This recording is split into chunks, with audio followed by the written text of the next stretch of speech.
Praise the lord. ఈ ఉదయ కాలంన ప్రభువైన యేసుక్రీస్తు నామములో మీకందరికీ కూడా శుభములు తెలియజేస్తూ ఉన్నాను. మనము అనుదినము ఆయన యొక్క నూతనమైన వాత్సల్యంతో నింపబడుతూ ఉన్నాం కాబట్టి దినదినము మనము నూతనంగా శక్తిని పొందుకుంటూ ఉన్నాము, బలాభివృద్ధిని పొందుకుంటున్నాము. ఎందుకంటే సొమ్మసిల్లిన వారికి కూడా బలం ఇచ్చే దేవుడు ఆయన. మనకు కూడా నిత్యము ఆయన తన యొక్క శక్తిని ఇస్తూ ఉన్నాడు. దేవుడు అనేక మార్లు మనతో మాట్లాడుతూ ఉన్నాడు. అనుదినము వాక్యం ద్వారా మనతో మాట్లాడుతూ మనల్ని ఎప్పటికప్పుడు రిఫ్రెష్ చేస్తూ ఉంటాడు. దేవుని యొక్క వాక్యంలో మనము అనేక విషయాలు తెలుసుకుంటూ ఉంటాం కదా. మన జీవిత ప్రయాణంలో ఇవన్నీ కూడా ఎంతగానో ఉపయోగపడుతూ ఉంటాయి. మనము చాలాసార్లు చాలా అలసిన స్థితిలో ఉంటాము. ఏమీ దిక్కుతోచని స్థితిలో, ఏ విధంగా అయినా నా పరిస్థితిలో నుంచి నేను పారిపోవాలి, ఈ పరిస్థితిలోంచి పారిపోవాలి అన్న ఫీలింగ్తో చాలాసార్లు ఉంటాము. మన జీవితంలో జరిగిన కొన్ని విషయాలను బట్టి కానీ, కొన్ని మనం అనుకోని రీతిగా మనము ఎదుర్కొన్న అవమానాలు, నిందలు, అపహాస్యాలు, వీటన్నిటిని బట్టి మనం ఎవరిని ఎదుర్కోవాలని ఆలోచించము. ఎక్కడికైనా దూరంగా పారిపోయి దూరంగా వెళ్ళిపోవాలి అని అనిపిస్తూ ఉంటుంది.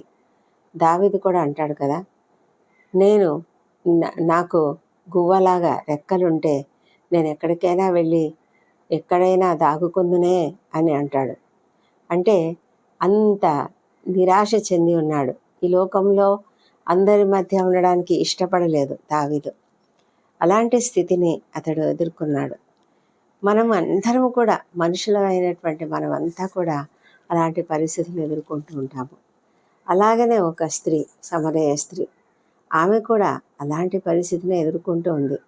అది తన యొక్క జీవితం వలన తను జీవించింది ఆ విధంగా. అంటే అది తన యొక్క ఎంపికనే కదా. చాలాసార్లు మనము మన ఎంపికల ద్వారానే మనమే కొంత నిరాశ చెందుతూ ఉంటాము. మనమే నిరుత్సాహానికి గురి అవుతూ ఉంటాము. మనమే అవమానానికి గురి అవుతూ ఉంటాము. మన చేతులారా కొన్ని చేసుకుంటూ ఉంటాం కదా. ఒక త్రాగుబోతు ఉన్నాడు అంటే అతడు ఎంతో మంచి జీవితం జీవించి ఉండవచ్చు ముందు, కానీ ఒక చెడు అలవాటు అతని జీవితాన్ని ఎంత దిగజారుస్తుందంటే అందరూ అతన్ని చూసి నవ్వుకుంటూ ఉంటారు, అతన్ని అసహ్యించుకుంటూ కూడా ఉంటారు. అతడు తమ దగ్గరికి రావడం కూడా ఎవరికి ఇష్టం ఉండకపోవచ్చు. అలాంటి స్థితిలో ఉన్న వ్యక్తి తను ఎంతగా అందరితో కలిసి ఉండాలి అని అనుకున్నా ఎవరు అతని దగ్గరికి రానివ్వకపోతే అతడికి మానసికంగా ఎంత వేదన ఉంటుంది. ఒకవైపు తన చెడు సహవాసం, తన చెడు అలవాటు నుంచి బయటపడలేని స్థితిలో, అందరిలో కలవాలని ఉన్నా కలవలేని స్థితిలో అలాంటి భయంకరమైన వేదన అనుభవిస్తూ ఉంటాడు కదా. అలాగే ఈ సమరయ స్త్రీ తన చేతులారా తను చేసుకున్న జీవితమే. అయితే తను ఎంతగానో సైలెంట్గా వెళ్ళి నీళ్లు తీసుకొని వచ్చుకోవాలనుకున్నది. సైలెంట్గా వెళ్ళాలనుకుంది బావి దగ్గరికి. ఎవరూ లేని సమయంలో, ఎవరూ తిరగని సమయంలో, ఎవరూ ఆ బావికి రాని సమయంలో తాను ఒంటరిగా వెళ్ళి నీళ్లు తెచ్చుకొని ఏదో తన లైఫ్ తను బ్రతుకుతూ ఉంది. ఎవరినీ కలవకుండా ఉండిపోవాలని అనుకున్నది. కానీ అక్కడ జరిగినటువంటి ఆ ఒక్క పరిస్థితి, ఒక మాట ఆమెను కంప్లీట్గా మార్చివేసింది. ఆమె హృదయాన్ని ఎంత సంతోషంతో నింపిందంటే ఆమె ఆ కుండను విడిచిపెట్టేసింది. ఆమె తనకు జీవనాధారమైన ఆ నీటిని కూడా వదిలివేసింది. ఎందుకంటే ఆమెకు దొరికినవి జీవ జలములు. నిజంగానే ఆమె ఆశ్చర్యపోయింది. ఇలాంటి ఒక పరిస్థితి తనకు ఎదురవుతుందని తను ఊహించి కూడా ఉండకపోవచ్చు, కలలో కూడా అనుకుని ఉండకపోవచ్చు. ఆమె ఒక్కతే మధ్యాహ్న సమయంలో 12 గంటల సమయంలో ఒక్కతే నీళ్లు చేదుకోవడానికి వచ్చింది. ఆ సమయంలో ఆ ఎండలో ఆమె రావడం అనేది అది ఆమె అంటే ఒక కష్టమైన పరిస్థితి అయినా ఆమె తప్పనిసరి అయిపోయింది ఆమెకు. అయితే అక్కడ ఆమెకి తారసపడినటువంటి వ్యక్తి యూదుడు. అతడు ఈమెను అడుగుతున్నాడు, దాహం నాకు నీళ్ళు ఇమ్మని. ఆమె అంటుంది, నువ్వు యూదుడవు కదా, నన్ను దాహం ఇమ్మని అడుగుతున్నావే, ఎలాగా? నీకు అసలు చేదుకోవడానికి ఒక కుండ కూడా లేదు కదా, ఏమీ లేదు కదా అని అడిగినప్పుడు, నీవు నేను ఎవరినో నీకు తెలిస్తే నువ్వు అలా అనవు అని అన్నప్పుడు ఆమెకు అర్థం కాలేదు. ఎందుకు ఈయన ఇలా మాట్లాడుతున్నాడే అనుకుంటూ ముందుగా ఒక విధంగా వ్యంగ్యంగా మాట్లాడాలనుకున్న ఆమె కూడా నెమ్మదిగా ఆమె పద్ధతి మార్చుకుని అయ్యా అని అంటుంది. అయ్యా, ఈ బావి లోతైనది, నేను ఎలాగా నీకు ఆ జీవజలం ఏదో జీవజలం ఇస్తానంటున్నావు కదా, ఆ జీవజలము నీకు ఎలాగ దొరుకుతుంది? ఈ బావిలో నుంచి నీళ్ళు వస్తాయా అని. అయితే ఆమె ఇంకొక మాట కూడా అన్నది, యాకోబు, మన తండ్రి అయిన యాకోబు కంటే నువ్వు గొప్పవాడవా అని. అప్పుడు ఆయన అన్నాడు, ఈ నీళ్లు త్రాగు ప్రతివాడు మరలా దప్పికొంటాడు, కానీ నేనిచ్చి నీళ్లు త్రాగువాడు ఎప్పుడు కూడా దప్పికొనడు. నేను వానికి ఇచ్చి నీళ్లు నిత్య జీవంనకై వానిలో ఊరెడి నీటి బుగ్గగా ఉండునని ఆమెతో చెప్పాడంట. ఎంత గొప్ప అద్భుతం కదా. ఆయన ఆమెకు జీవజలపు నీళ్లు ఇస్తాడట. ఆ నీళ్ళు ఎలా ఉంటాయంట, వానిలోనే ఊరెడి నీటి బుగ్గగా. అంటే ఒక ఫౌంటైనే దేవుడు సృష్టిస్తాడు నీలో. నమ్ముతున్నావా? నీలోనే ఆయన ఒక ఫౌంటైన్ సృష్టిస్తాడు. ఆ నీరు అలా ఉబ్బుకుతూ ఉంటుంది, జీవజలం. ఆ జీవజలము నీలో ఉంటే నువ్వు ఆత్మపూర్ణునివై ఉంటావు, నిత్యము ఆత్మపూర్ణునివై ఉంటావు, నిత్యము ఆత్మపూర్ణురాలివిగా ఉంటావు. నీవు మాట్లాడే మాటలు, నువ్వు చేసే పనులు సమస్తం కూడా ఆత్మపూర్ణతతో ఉంటాయి. ఆ జీవజలము ఆమెకున్నటువంటి దాహంను తీర్చగలదు. ఆమెకున్నటువంటి దాహం ఏంటి? ప్రేమరాహిత్యం. ఆమె ప్రేమను పొందుకోవాలనుకున్నది, కానీ ఈ లోకంలో ఎవరు ఆమెకు ప్రేమను ఇవ్వలేకపోయారు. ఆమె కోరుకున్న ప్రేమ వేరు, వారు తీసుకున్న ప్రేమ వేరు. కానీ ఆమెలో ఆ అసంతృప్తి అలా ఉండిపోయింది, ఆమెలో ఆ లోటు అలా ఉండిపోయింది, ఆమె హృదయంలో ఒక శూన్యం ఉంది. ఆమెలో ఆ ప్రేమ రాహిత్యంతో ఆమె బాధపడుతూ ఉంది. కాబట్టి ఆమె ఒక దాహం, ఆమెకు ఆ ప్రేమ కావాలన్న దాహం. అయితే ఇక్కడ ప్రభువు ఇస్తున్నాడు ఆ ప్రేమని. ఆ ప్రేమ అగాపే ప్రేమ. ఆ ప్రేమ ఏమాత్రము హద్దులు లేనటువంటి ప్రేమ, ఏమీ ప్రతిఫలం ఆశించినటువంటి ప్రేమ. ఆమె ఎవరో తెలియదు, ఆమె తెలియదు ప్రభువుకు తెలుసు, ఆమెకు తెలియదు ఆయన ఎవరో. కానీ ఆమెను గురించి సమస్తం ఎరిగినటువంటి దేవుడు, ఆమె హృదయాన్ని ఎరిగినటువంటి దేవుడు, ఆమె హృదయంలో ఉన్నటువంటి ఆ ఆవేదనను అర్థం చేసుకున్నటువంటి దేవుడు ఆమెకు దేవుని ప్రేమను అందిస్తూ ఉన్నాడు. ఎప్పుడైతే ఆమె దేవుని ప్రేమను అర్థం చేసుకుందో, ఎరిగిందో, ఆమె ఎంత సంతోషంతో నింపబడిందో. అవును, ఎవరైనా సరే ప్రభువును ఎరిగినట్లయితే అంతవరకు వారిలో ఉన్నటువంటి దుఃఖము, వాళ్ళలో ఉన్నటువంటి లోటు, ఎవరూ నన్ను ప్రేమించడం లేదు, నన్ను ఎవరూ పట్టించుకోవడం లేదు, మా అమ్మ నన్ను పట్టించుకోదు, మా నాన్న నన్ను పట్టించుకోడు, మా ఇంట్లో ఎవరు నన్ను పట్టించుకోరు అని ఒక విధమైనటువంటి న్యూనతాభావంతో బాధపడుతున్నటువంటి ప్రతి ఒక్కరికి కూడా దేవుని ప్రేమ దొరికిందంటే ఇంకా వాళ్ళు ఎవరిని కూడా దేని గురించి కూడా ఆశించరు. ఈ లోకంలో దేని గురించి కూడా ఆశించనంత గొప్ప పరిస్థితి వారు పొందుకుంటారు. ఎందుకంటే వాళ్ళ మనసు తృప్తితో నిండిపోతుంది, వాళ్ళ మనసు ఆత్మతో నిండిపోతుంది. ఆ యొక్క మనసులో దేవుని ప్రేమ నింపబడుతుంది కనుక వారికి ఇంకేది కూడా కొదువగా అనిపించదు. ఆయన తానే మెస్సియాను అని చెప్పాడు అని తనను తాను తెలియజెప్పుకున్నాడు. అంతవరకు ఆమె కూడా ఎదురు చూస్తుంది పాపం. ఒక దేవుడు వస్తాడు, మెస్సియా వస్తాడు, క్రీస్తు అనబడిన మెస్సియా వస్తాడని ఆమె కూడా ఎదురు చూస్తుంది. అందుకే ఆమె ఎప్పుడైతే ఈయనే యేసు అని తెలుసుకున్నదో, ఎందుకంటే ఆయన యేసు అని ఆమె ఎందుకు నమ్మిందంటే ఆమె చేసినవన్నీ ఆయన చెప్పేశాడు. ఆమె తనని గురించి తానేం చెప్పుకోకపోయినా ఆమెను గురించి ప్రభువే చెప్పేశాడు. అప్పుడు ఆమెకు అర్థమైంది, ఈయన హృదయములను జీవితములను సమస్తమును ఎరిగినటువంటి వాడు కాబట్టి ఈయనే మెస్సియా అన్న విషయం ఆమె అర్థం చేసుకునింది.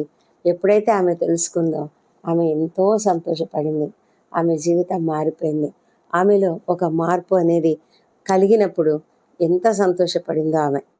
ఎంతోమంది జీవితాలలో ఒక దుఃఖం ఉంటుంది, ఒక వేదన ఉంటుంది.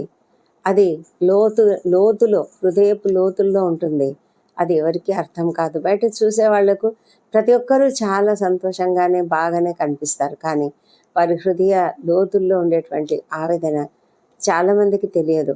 అందరూ నార్మల్గానే ఉన్నారు అని అనుకుంటూ ఉంటారు.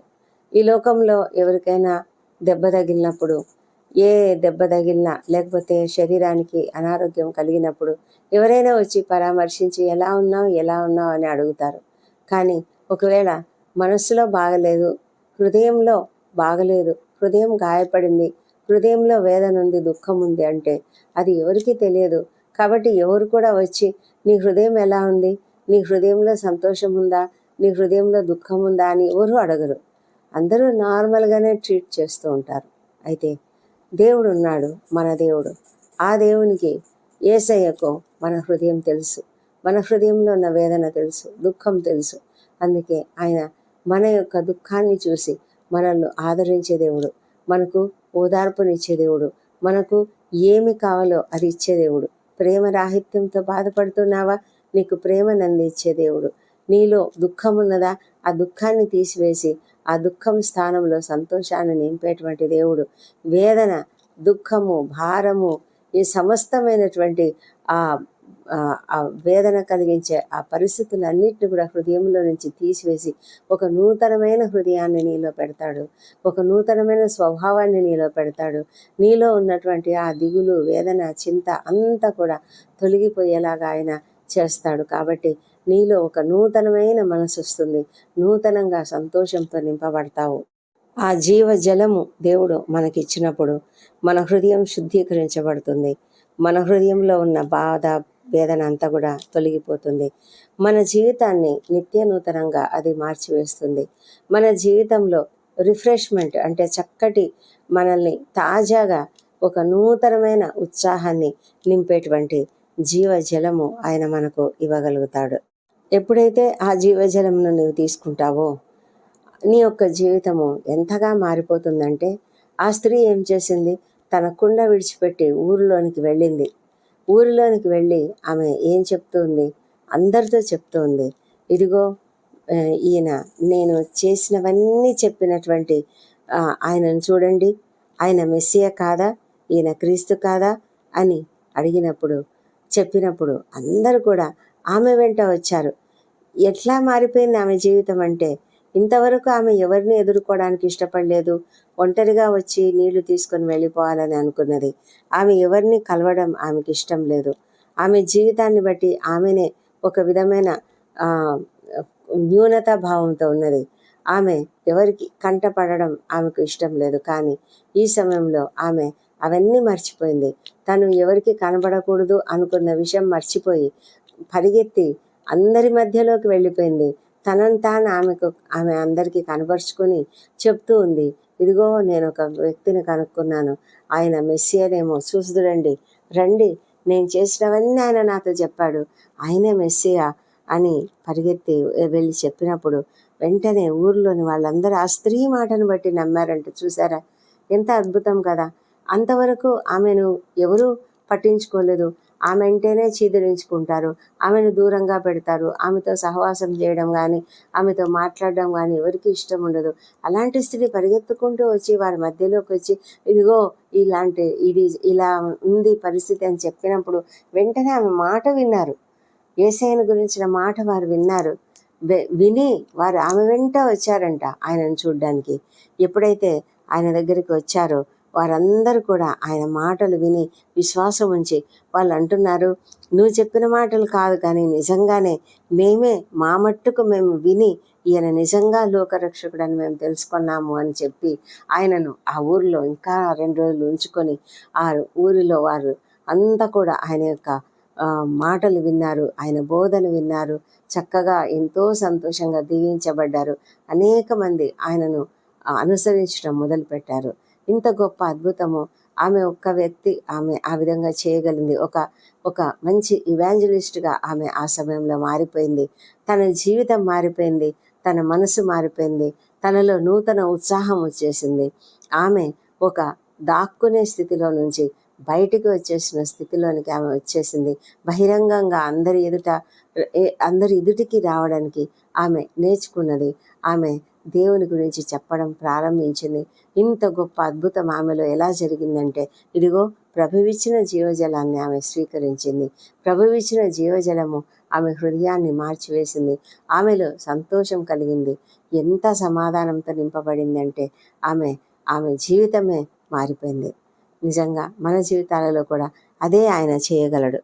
నీ జీవితంలో ఎలాంటి దుఃఖం ఉన్నా, ఎలాంటి బాధ వేదన ఉన్నా దేవుని దగ్గరికి వస్తే దేవుడు నిన్ను జీవజలంతో నింపి ఉత్సాహమైనటువంటి మనసును నీకు ఇస్తాడు. సంతోషకరమైన జీవితాన్ని ఇస్తాడు. నీ మనసులో వేదన తొలగిపోతుంది, సంతోషము ఆనందం కలుగుతుంది. కాబట్టి ఒక మంచి జీవితము, నిజమైన సంతోషం కలిగినటువంటి జీవితంతో నీవు ఇంకా ఇతరులను కూడా దేవుని వైపుకు మళ్ళించగలిగిన శక్తి కలిగినటువంటి వ్యక్తిగా మారిపోతావు. ఎంత అద్భుతం కదా! దేవుడు నీ జీవితంలో అద్భుతం చేయాలని కోరుకుంటూ ఉన్నాడు. ఈ దినమే, ఇప్పుడే, వెంటనే ప్రభువైన యేసుక్రీస్తుని అంగీకరించు. ఆయన నీ జీవితంలో చేయబోతున్న ప్రతి మేలును బట్టి కూడా ఎంతో సంతోషంగా ఎదురు చూడు. ఏ దుఃఖానికి, ఏ వేదనకు, ఏ న్యూనతాభావానికి గురి కాకుండా దేవుని సన్నిధిలో నిన్ను నీవు అప్పగించుకొని నీ యొక్క పరిస్థితిని అంతా కూడా ఆయన ఎదుట పెట్టి ఆయన ఉన్న పాటున ఆయన దగ్గరికి రా. వెంటనే ఆయన నిన్ను ఆదరిస్తాడు. ఆయన నీ పరిస్థితిని బాగు చేస్తాడు. నీ పాపములన్నీ కూడా క్షమిస్తాడు. నా పాపములన్నీ కూడా క్షమిస్తాడు. మనల్ని ఆదరించి మనల్ని నడిపిస్తాడు. ఇలాంటి గొప్ప పరిస్థితి ప్రతి ఒక్కరం కూడా మనం ఎదుర్కోవాలని, దేవుడిచ్చు జీవజలంలో అందరము పొందుకోవాలని ప్రార్థిస్తూ ఈ కృపావార్త దేవుడు దీవించునుగాక. చిన్న ప్రార్థన. ప్రభా పరిశుద్ధుడా, నీవిచ్చిన గొప్ప సందేశంను బట్టి వందనములు. మా తండ్రి, మమ్మల్ని ఎంతగా ప్రేమిస్తున్నావు నాయన. మా హృదయ వేదనను, మా హృదయంలో ఉన్న బాధలను, మా హృదయం పరిస్థితిని అంతటిని కూడా చూసే దేవుడవు నీవే, చూచుచున్న దేవుడవు నీవే తండ్రి. మాలో ఉన్నటువంటి కష్టమును, దుఃఖాన్ని అంతా కూడా తొలగించి మాకు నూతనమైన ఉత్సాహాన్ని ఇచ్చే దేవుడవు తండ్రి. నీకు వందనములు, స్తోత్రం చెల్లించుకుంటున్నాము. మా ప్రభా తండ్రి, మా జీవితాలను నీ చేతులకు అప్పగించుకుంటున్నాము. ఈ దినమంతా కూడా మమ్మల్ని నీ చేతులలో చక్కగా నడిపించండి. ఎవరికి ఎలాంటి కష్టమున్నా తీసివేయండి ప్రభా. సంతోషము, సమాధానం ప్రతి ఒక్కరికి దయచేయండి. మా ఉద్యోగ జీవితాలలో, మా పనులలో, ప్రతి చోట మేము తిరిగే ప్రతి చోట కూడా మీరు మాకు తోడయండి. మమ్మల్ని నీకు మహిమకరంగా వాడుకోమని ప్రార్థిస్తున్నాం ప్రభా. దేవా తండ్రి, ఈ దినం చేయవలసిన పనులన్నింటిలో కూడా మీరే తోడుగా ఉండమని ప్రార్థిస్తున్నాం తండ్రి. మా జీవితాలలో మీరు ఇచ్చిన మరొక నూతన దినాన్ని బట్టి నీకు వేలాది స్తోత్రం చెల్లించుకుంటూ ఈ ప్రార్థన మా ప్రభువును, మా ప్రియరక్షకుడు నైన యేసుక్రీస్తు నామంలో అడిగి పొంది ఉన్నామని నమ్ముతూ నీకు స్తోత్రం చెల్లిస్తున్నాం తండ్రి. Amen, amen.